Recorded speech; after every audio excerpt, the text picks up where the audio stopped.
Hello there, you're watching L24 Midnight News coming to you live from Algiers. And to the headlines. In a move aimed at strengthening bilateral relations, Serbian President Aleksandar Vučić has accepted an invitation from President of the Republic Abdelmajid Tebboune to visit Algeria.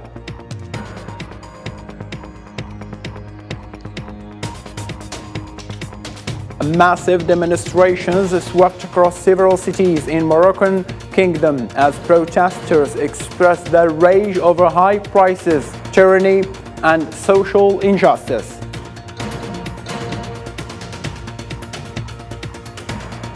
European Union bloc agreed to pass the 11th package of sanctions against Russia over its continuous military operation in Ukraine.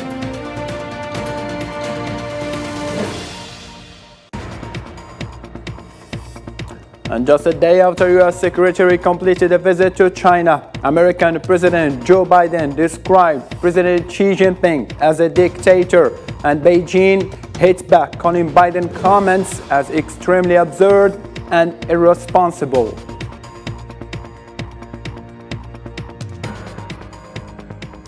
Hello again and welcome. Algerian Foreign Minister Ahmed Attaf was received on Wednesday by Serbian President Aleksandar Vučić in Belgrade on the sidelines of his visit to Serbia. The Algerian Foreign Minister conveyed the Algerian President's greetings to his Serbian counterpart and reiterated his invitation to visit Algeria for the sake of reinforcing the bilateral relations and cooperation between the two countries.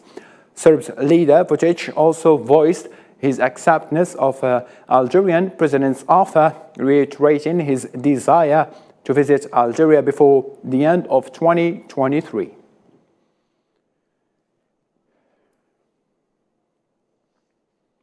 In the same line of thought, Algerian Foreign Minister Ahmed Attaf confirmed Algeria's request to join the Shanghai Organization, or rather Cooperation Organization, as an observer currently.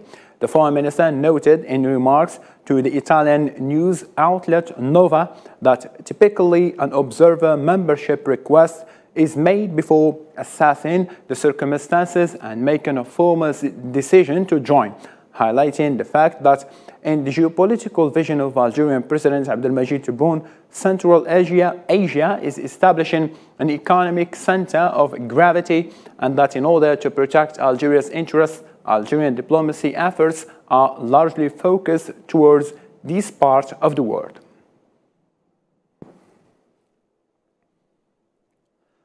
Still with the Algerian-Serbian cooperation, the two countries' foreign ministers have agreed on an action plan that provides for the updating of the legal framework, the activation of cooperation mechanisms, in particular the Joint Commission and the Algerian-Serbian Business Council, increasing visits between the two countries, in addition to encouraging economic operators to take advantage of the investments and the trade opportunities offered by the two countries. Il y a un potentiel qui a existé, que nous avons su exploiter dans le passé. There are political potentialities that existed in the past and that we knew how to exploit. These potentialities continue to exist and only need to be exploited today.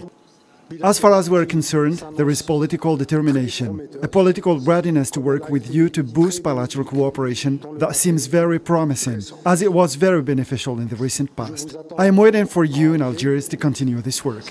Pour continuer ce travail. Evoking political consultations, Attaf highlighted the total convergence of views between Algeria and Serbia on regional and international issues. Nous avons une très large convergence de vues.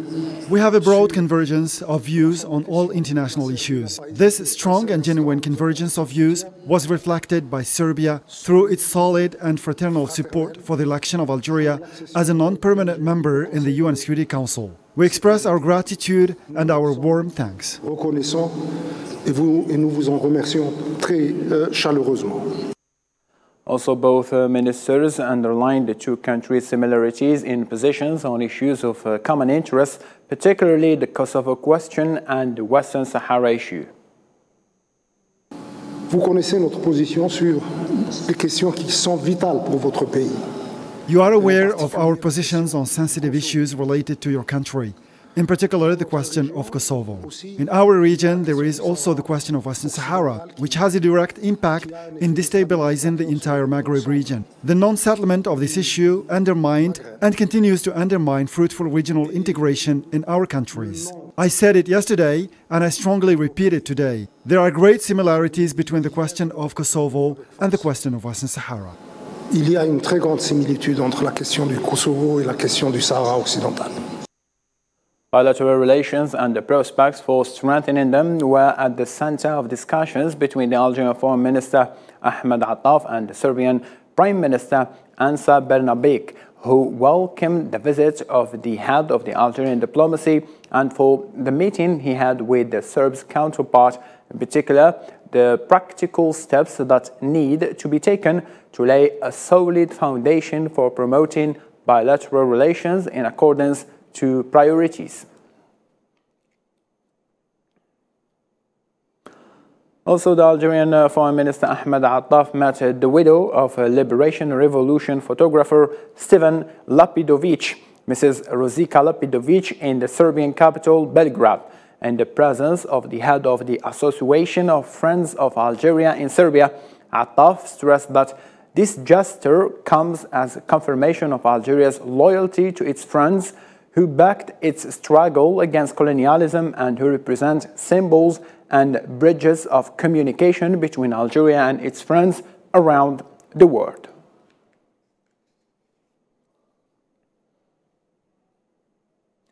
Still with the Algerian matter, the Algerian President Abdelmajid Tebboune has ended the duties of the Minister of Communication Mohamed Bouslimani.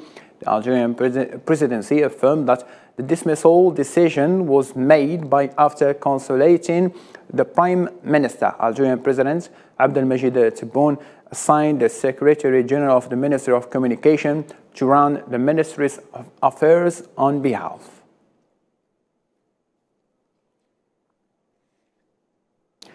The Algerian Foreign Ministry denied what was published and circulated on social media about the ministry's request of the Emirate ambassador to leave Algerian soil. The official spokesman of the Ministry of Foreign Affairs confirmed in a statement that this news is false and unfounded, emphasizing that the ministry's statements are the only source of the information. That the official spokesman expressed the strength and solidarity of the distinguished Algerian-Emirati bilateral relations. The CEO of the national hydrocarbon company Sonatrach, Tawfiq Hakkar, has assured the opening of the first forum of directors of training institutions in petroleum and gas companies in Skikda. Marim Zian in this report. Algeria is working on achieving sustainable energy integration. In today's opening of the first forum of directors of training institutes in petroleum and gas companies of member states of the African Petroleum Producers Organization reflects Algeria's vision. This forum aims at strengthening partnership and cooperation between companies of the old continent, especially in the field of training and skills development in energy. And that is through establishing channels of cooperation and raising the spirit of collective responsibility, as well as facilitating the exchange of energy expertise and technologies among African countries for the benefit of their peoples. We cannot deny that Algeria has a very good basic infrastructure, and for the training part, it has enormous resources and techniques, as well as qualified engineers who supervise the training, and we want to take advantage of the expertise and experience that Sonatrach has in the field. Africa's energy integration cannot be achieved without a cross-border baseline infrastructure. Thus, the African Oil Producers Organization offers its full support for the Trans-Saharan Gas Pipeline project, as it represents the most important strategic options for achieving energy security and enhances the independence of economic decision-making in the continent. We have always said that you cannot succeed in the oil and gas industry of today with the energy transition if you limit your infrastructure to just your country. We must have cross-border energy infrastructure, pipelines for crude, pipelines for products, pipelines for gas that go across our countries. And this is what we are doing. Algeria remains faithful to its commitments to the African continent and to the Trans-Saharan Gas Pipeline project, which has received unprecedented backing from different organizations and continental bodies. On the other hand, the Secretary General of the African Petroleum Producers Organization confirmed that all technical procedures will be completed by the end of this year to send the Africa Energy Bank with an initial capital of $5 billion after the organization reached the founding agreement last week. APO and Afrexim Bank are today establishing what you call the Africa Energy Bank. We've gone very far. This is something we started last year. We're negotiating. Just last week, we received the charter and the establishment agreement. We are reviewing it with our consultants. And hopefully before the end of the year, we should be able to conclude all the technical requirements. So that is it on the finance. Our initial expectation is to put down $5 billion by APO member countries, their national oil companies, and also sovereign investors. And then we are also going to open it to other countries that share our vision for the oil and gas industry. To a different matter now, Algeria has strongly condemned the assault and the destruction of the residence of its ambassador in the Sudanese capital, Al Khartoum, reiterating its call to all Sudanese parties to promote dialogue to overcome disputes and put an end to the crisis. According to a statement of the Foreign Affairs Ministry, Algeria stressed the need to protect the headquarters of diplomatic missions and reiterates its call to all Sudanese parties to stop killing each other and to foster dialogue to overcome disputes and end the crisis.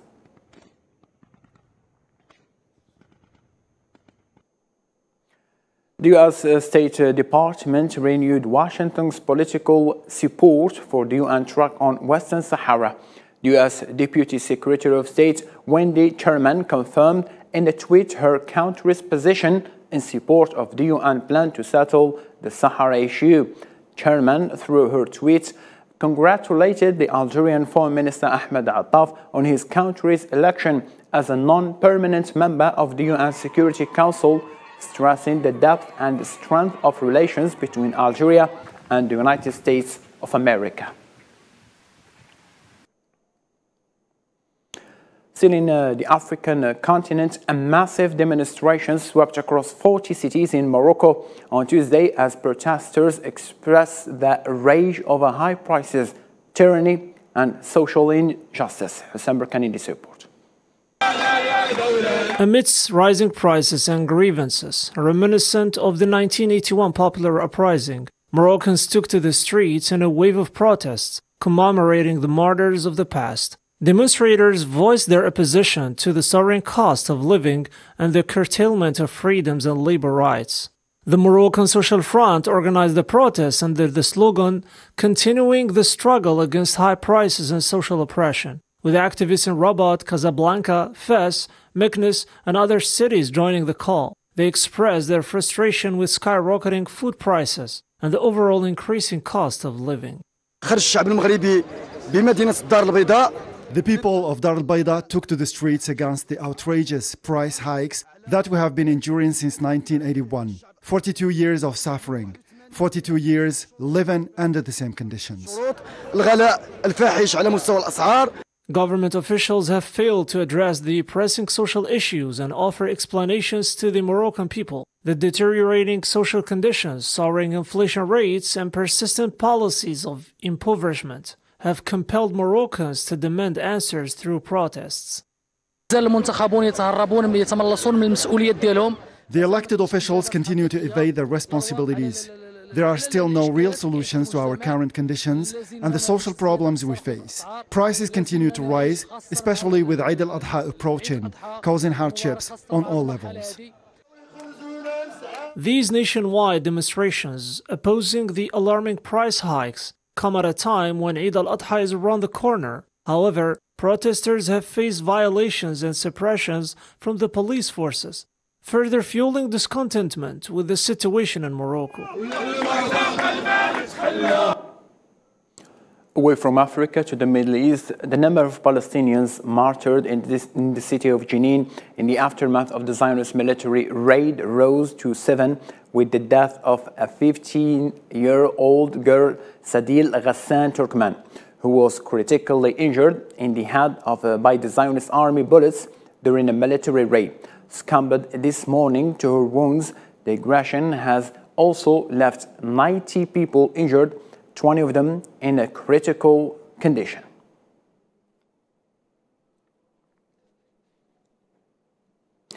In Europe now, and according to Kremlin spokesperson Dmitry Peskov on Wednesday, there were multiple drone attacks on Russia's capital this Wednesday. The Defense Ministry stated that there were no casualties to be mentioned and an investigation is underway.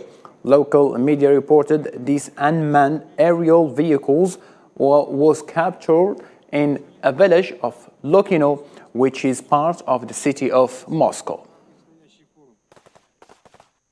Today, an attempt by the Kiev regime to carry out a terrorist attack on objects in Moscow region with 3 aircraft-type drone aerial vehicles was thwarted. All the drone aerial vehicles were neutralized, leading to their loss of control and subsequent crashes. There are no casualties or damage as a result of the failed terrorist attack.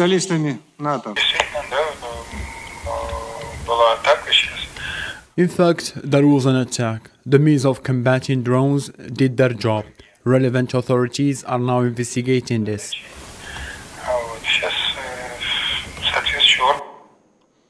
In a different matter, but still related, Washington has announced sending an extra $1.3 billion to Ukraine.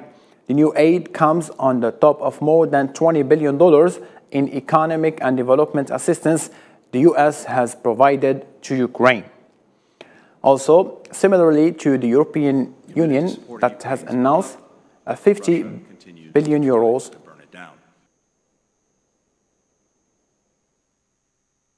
Every investment that we make in Ukraine's recovery is aimed at bringing Ukrainians closer to that reality. And today, I'm announcing that with the support of the United States Congress, we will provide more than $1.3 billion in additional aid to help Ukraine toward that goal.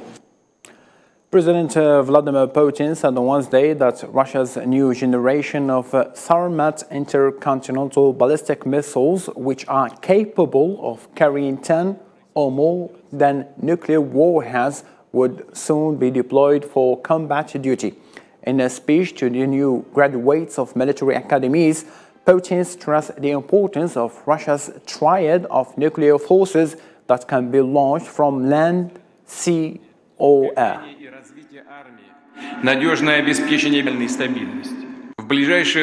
We will continue to comprehensively improve the armed forces. The most important task is the development of the nuclear triad, which is a key guarantee of Russia's military security and global stability. U.S. President Joe Biden has called Chinese President Xi Jinping a dictator at a fundraising event in California. His remarks came a day after U.S. Secretary of State Antony Blinken met Mr. Xi for talks in Beijing, which were aimed at easing tensions between the two superpowers. Unscripted remarks by U.S. President about his Chinese counterpart seem to be a blow to efforts to stabilize the U.S.-China relationship right after his top diplomat Antony Blinken said his recent trip to China had yielded progress in repairing their fractured relationship that China says is at a record low. President Joe Biden compared Chinese President Xi Jinping to dictators during a political fundraiser in California Tuesday night. He was referring to the Chinese spy balloon that the U.S. shot down earlier this year. The reason why Xi Jinping got very upset in terms of when I shot that balloon down with the 2 boxcar full of spy equipment in it is he didn't know it was there. No, I'm serious. That's what's a great embarrassment for dictators when they didn't know what happened. Biden's comments sparked an angry reaction from Beijing as the country quickly slammed his remarks, with Chinese Foreign Ministry spokesperson Mao Ning calling them an open political provocation and extremely absurd and irresponsible. The relevant remarks by the US side are extremely absurd, irresponsible, and seriously violate basic facts, diplomatic protocol, and China's political dignity. They are an open political provocation. China is strongly dissatisfied and is firmly opposed to this.